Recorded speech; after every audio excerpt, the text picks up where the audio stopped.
उत्तराखंड चारधाम यात्रा सिर्फ एक धार्मिक यात्रा भर नहीं है, बल्कि एक पावन पर्व है जो व्यक्ति को आध्यात्मिक, सांस्कृतिक रूप से समृद्ध करते हुए सनातन संस्कृति से जोड़ती है। परम चरण को प्रणाम कर, परमार्थ ही जगा। यूं तो देश भर में रामेश्वरम, जगन्नाथपुरी, बद्रीनाथ और द्वारिका ही मुख्य चारधाम यात्रा के रूप में जानी जाती हैं। लेकिन देवभूमि उत्तराखंड राज्य में हर वर्ष होने वाली छोटी चारधाम यात्रा का महत्व भी कम नहीं है।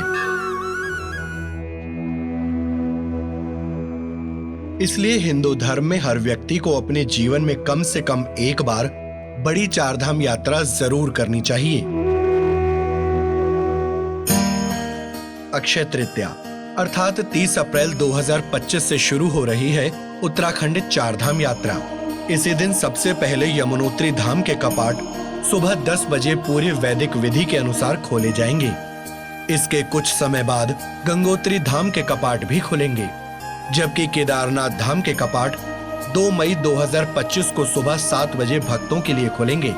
इसी दिन द्वितीय केदार के रूप में प्रसिद्ध तुंगनाथ मंदिर भी दर्शनार्थियों के लिए खोल दिया जाएगा।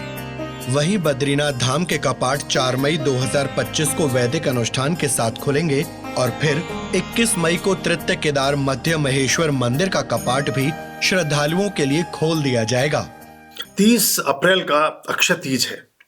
अक्षय तृतीया एक विशेष तिथि होती है, तो अक्षय तृतीया पर भी ये कपाट खुलने का एक विधान होता है। तो 2-3 दिन पहले डोलियां शुरू हो जाती हैं। 30 अप्रैल को सुबह 10:30 बजे यमुनोत्री और गंगोत्री के कपाट जो हैं वो खुल जाएंगे। दोनों जगह पर दोनों देवियों के प्रतीकात्मक बहुत सुंदर मंदिर हैं।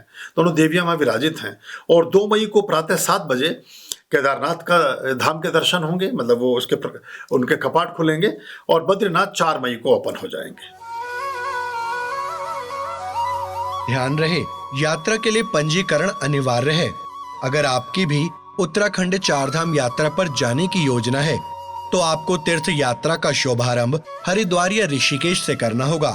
आप सड़क मार्ग या फिर हेलीकॉप्टर दोनों तरह से यात्रा कर सकते हैं। यहाँ उत्तराखंड परिवहन विभाग की बसें और प्राइवेट बसें भी चारों पवित्र तीर्थ स्थलों के लिए उपलब्ध हैं। यदि हेलीकॉप्टर से जाना चाहते हैं तो फिलहाल फाटा, सिरसी या गुप्त काशी से केवल केदारनाथ धाम के लिए सुविधा उपलब्ध है। लेकिन अन्य तीनों धाम यमुनोत्री, गंगोत्री और बद्रीनाथ के लिए भी जल्द ही सेवा शुरू होने की उम्मीद है।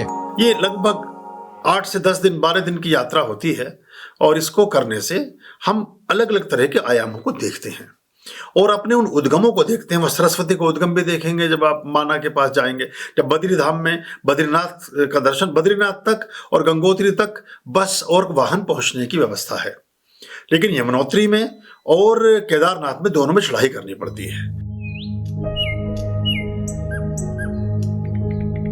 उत्तराखंड के 4 धामों का विशेष महत्व है। यमुनोत्री धाम देवी यमुना को समर्पित स्थल है, तो गंगोत्री धाम भागीरथी का उद्गम स्थल है, जबकि केदारनाथ धाम भगवान शिव का मंदिर है जो 12 ज्योतिर्लिंगों में से एक है। यह पंच केदार में सर्व प्रमुख है, जिसमें तुंगनाथ, मध्य महेश्वर, रुद्रनाथ और कल्पेश्वर महादेव भी शामिल हैं। वहीं बद्रीनाथ धाम भगवान विष्णु को समर्पित मंदिर है जो वैदिक काल से जुड़ा है। यदि आप किसी कारणवश तीर्थ यात्रा पर नहीं जा पा रहे हैं तो आप घर बैठे ही ऑनलाइन माध्यमों के जरिए केदारनाथ और बद्रीनाथ धाम में अपने नाम से पूजा कराकर भगवान का आशीष प्राप्त कर सकते हैं। विधि विधान से पूजा के बाद धाम का पवित्र प्रसाद आपके पते पर भेज दिया जाएगा। विनती है कलयुग तन से, अधर्म करो ना काम। गंगा धर्म तू पालन कर, ना माया